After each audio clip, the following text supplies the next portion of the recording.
Robert Saleh started off his Tuesday morning business as usual, game planning for a Monday night matchup against the Buffalo Bills.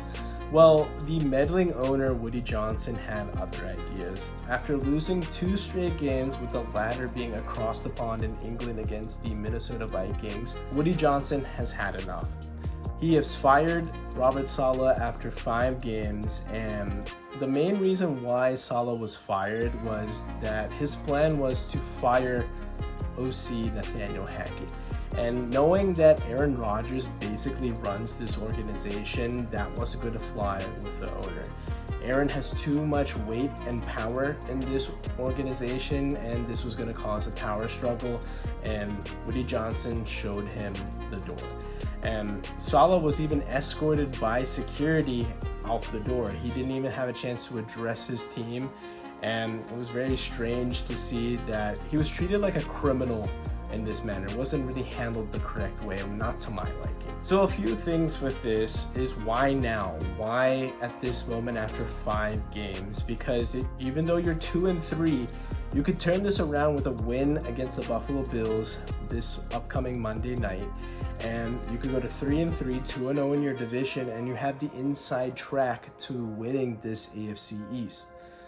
The other aspect is the defense isn't the reason why the Jets are 2-3. In fact, so the reason why they have been in any game so far this season.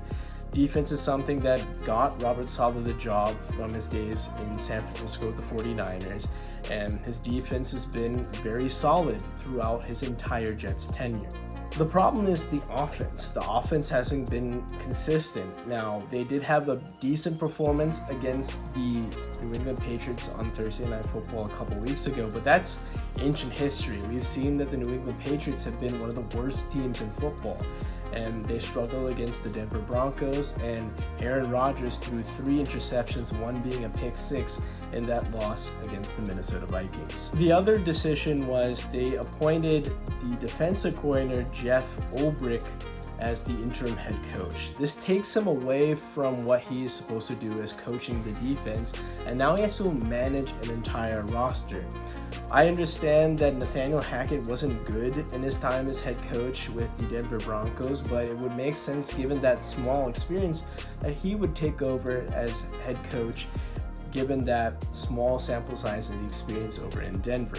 But I think the optics of that would have been too obvious that Aaron Rodgers has all the power in this organization, so it made sense for Woody Johnson to just appoint Jeff Ulbrich as the interim head coach. The other aspect in doing this now is that you leave the players now playing for themselves, because they don't know if they're going to be here next year, so they have to get their best tape out for themselves right now. There's no guarantees that under a new regime that they would be back here, so that's going to be somewhat of a divided locker room.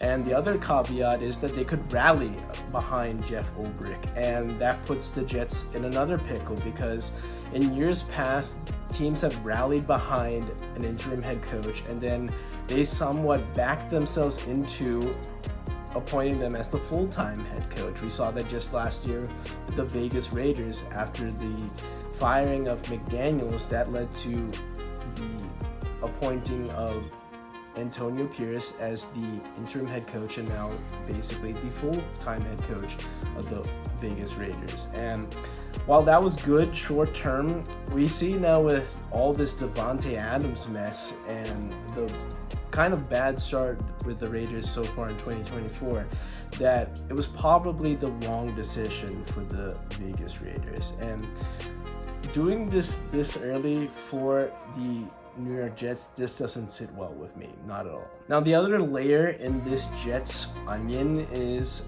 the Davante Adams rumors. It's been known now after a week that Davante Adams wants out of Vegas, and the top 2 destinations have been New Orleans, given his history with Derek Carr, and the New York Jets with his history with Aaron Rodgers. Well, why would Davante want to leave one shaky situation for an even shakier situation with the New York Jets? Yes, he's playing with his guy that he's had success with in Green Bay, but it is shaky ground here in New York with the New York Jets. It doesn't make sense. The only way that the Jets could even try to trade for him, or that Davante would want to play for a team like the Jets, is that he is just banking in on his guy Aaron Rodgers, and that they can rekindle the magic that they had over in Green Bay. Now, getting back to Robert Saleh, during his time as head coach of the New York Jets, he compiled a 20-36 record, including a 2-3 start this year. Now, if you think about what went on during this tenure with the New York Jets, he started off taking the gig and the Jets having the second overall pick, and they had an opportunity to take their franchise quarterback. But it wasn't Robert Saleh that fell in love with Zach Wilson after making one really nice throw at his pro day. It wasn't Robert Saleh that continued to put Zach Wilson in situations that wasn't going to work out for him. And it wasn't Robert Saleh's offense, because he's a defensive-minded head coach, that had backup quarterbacks looking better than Zach Wilson. And it wasn't Robert Saleh that brought in Aaron Rodgers coming into his age 39 season in the NFL.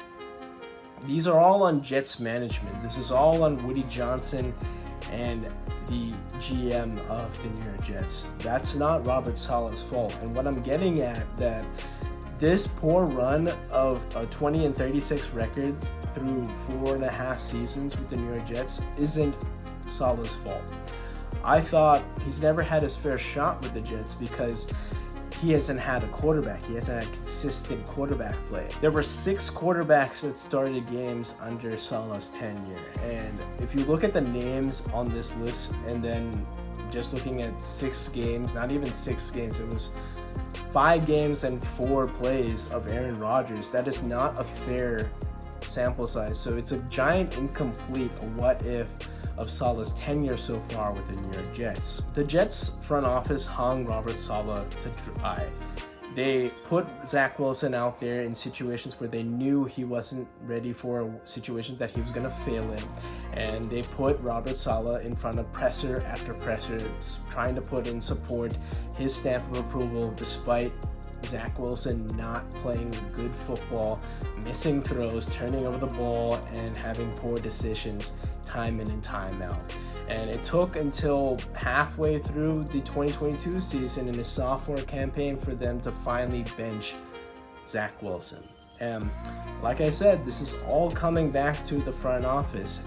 Saleh did his job on the defensive side. He had nurtured a good defense, but every time that you had Zach Wilson back there, it wasn't going to be a good offensive performance. We knew that. And coming into 2024, Saleh was again under pressure. He already was missing Aaron Rodgers in minicamp, and there was this whole lack of communication on what the reason was Aaron Rodgers was to miss it. And it turns out he was in Egypt on a vacation, not with his team. And they always seem to be on different pages. You saw that in game 3 of the regular season that they were trying to embrace.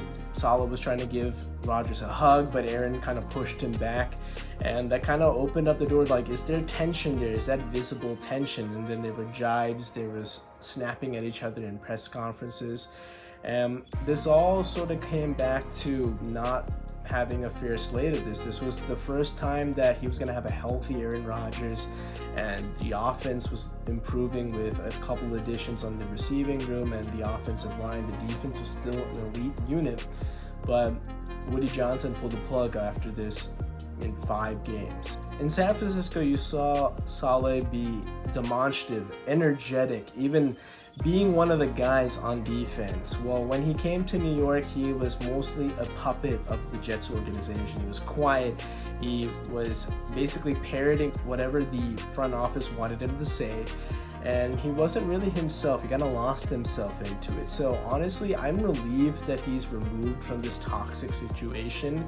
And now let's see how the Jets move forward now in this period of uncertainty in 2024. And in a way, I am relieved that Robert Saleh is removed from this toxic mess that is the Jets front office and the organization, because now he doesn't have to wake up with an organization full of dysfunction and a meddling owner. He can just kind of be at peace, and I'm sure he's going to have a gig as a defensive coordinator sometime in 2025. But now we wait and see what's the next chapter of the Aaron Rodgers New York Jets saga.